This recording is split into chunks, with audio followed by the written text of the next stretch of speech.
Welcome back to Our Issues as we take a closer look at the reality of Tampa Bay real estate. Unfortunately, foreclosures are a big part of Florida's court system. On one single day, more than 90 foreclosures are typically heard by one single judge. So what can you expect if you're facing a foreclosure? To give us his advice, attorney Charles Gallagher joins us now.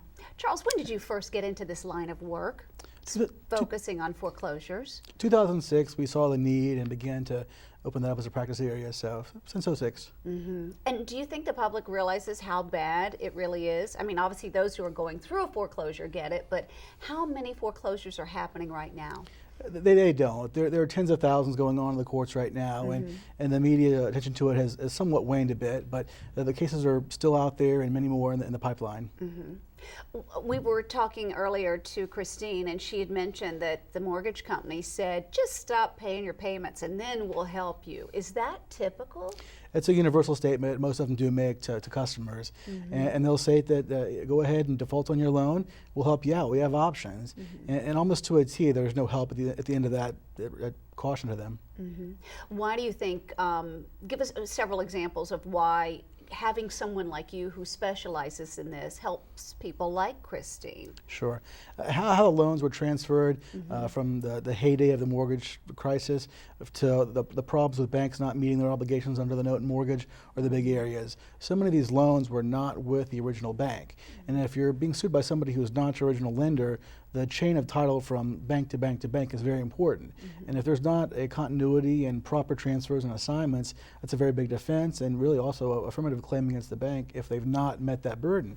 Beyond that, the banks start doing things they're required to do under the mortgage, supposed to get certain kinds of notice, certain kinds of assistance, and failing those things, you have some defenses and claims against the banks. And is anyone holding them to these rules and regulations? The irony is they themselves are admitting to this culture of fraud. You look at the lists of banks who've admitted in these nationwide attorney general settlements and consent judgments, they've all admitted to this. It's not a question that they have denied. They're committing fraud and had a culture of fraud. So the attorney general settlement has led to that admission of many, many, many banks.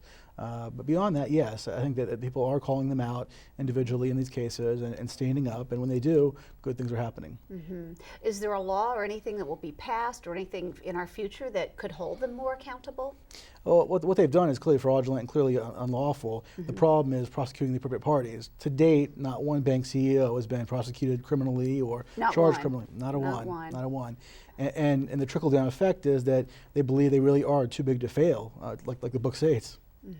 Would you recommend to someone, if they're looking for a home loan right now to mortgage a house, should they go with a small bank or a big bank, or does it matter? It really doesn't matter. As long as you have some kind of comfort level, the underwriting on the loan itself is legitimate, you can prove that you have credit worthiness and you can make those payments, it should be okay.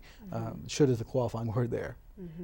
Your advice, Charles, for somebody who is in Christine's or in her position that she was in a couple of years ago, what do people need to know if they're facing this situation? The biggest advice is don't do nothing. The folks that bury their head in the sand and think I'm just going to leave the house and walk away are the ones that are hurt the most. You really have to show up and stand up and defend yourselves and retain counsel, but doing nothing is fatal in these cases. You must go ahead, and whether you're doing it yourself pro se, whether you have an attorney involved, you have to go ahead and seek help because you don't know what you don't know. And when you find these defenses and counterclaims that are out there, utilizing those will take you a long way. I hear stories of people, let's say their job changes and they're not able to pay, let's say $1,000 mortgage, they're only able to pay $800, and the bank says, no way, you're gonna, we're gonna foreclose on you if you don't pay. Why don't banks work with these homeowners who are willing to pay something rather than nothing, instead of having, if they foreclose on it, you've got an empty house, it's sitting there, there's mold that's gonna happen, it doesn't look good for the neighborhood, the grass is growing outside. Why is that so common? It takes a very long time for someone to make that cost-benefit analysis.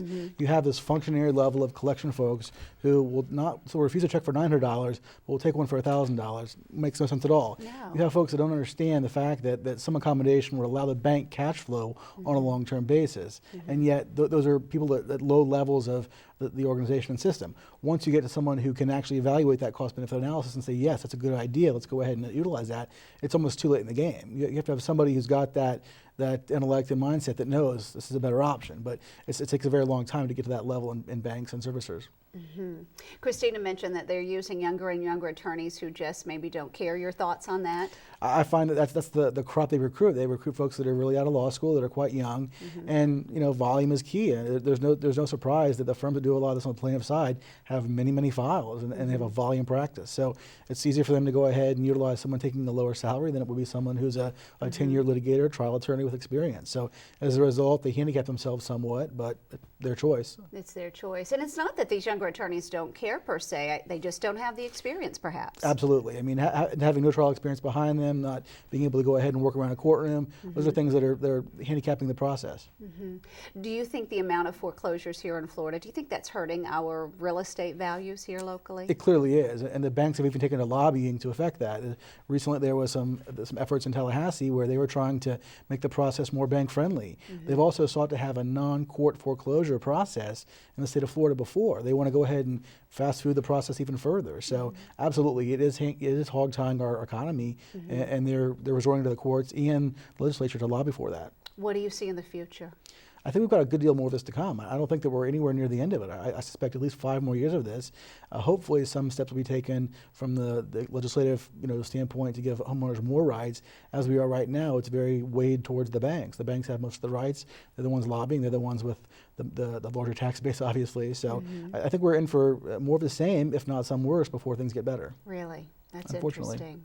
Do you think St. Pete is worse than Tampa? Is there any particular part of the Bay Area that has it worse? Florida is one of the top nationwide, Okay. and Tampa St. Pete is very highly hit as well. South Florida, Fort Myers are all areas. Orlando is an area that's very bad as well. But Florida is leading the nation, unfortunately, in foreclosures and defaults, as evidenced by the monthly surveys that come through. I think I read that they're the 5th in the nation. Correct. Was the latest statistic I heard. Correct, yes. All right. And why should someone seek out an attorney who specializes in this, Charles? You don't want to bring a knife to a gunfight.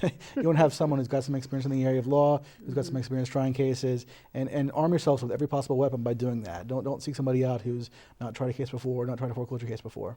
Okay, so just because you're a little person up against a big bank, you can bring someone like yourself to court, and you're on their side, and you know the laws. That's why you specialize in it. Are there more and more real estate attorneys like yourself are you seeing more of them? There's a pretty small practice bar of it. Yeah, there's a good deal in the Tampa Bay area and St. Pete area, all very well versed in it. Well, there's a need for you guys. Very true, absolutely. So a whole new force of jobs here in the Tampa Bay area. Charles Gallagher, thank you for your advice and your suggestions and your counsel. We do appreciate it. My pleasure. When we come back, we'll talk about the current state of both the commercial and the residential real estate right here in Tampa Bay. Stay with us.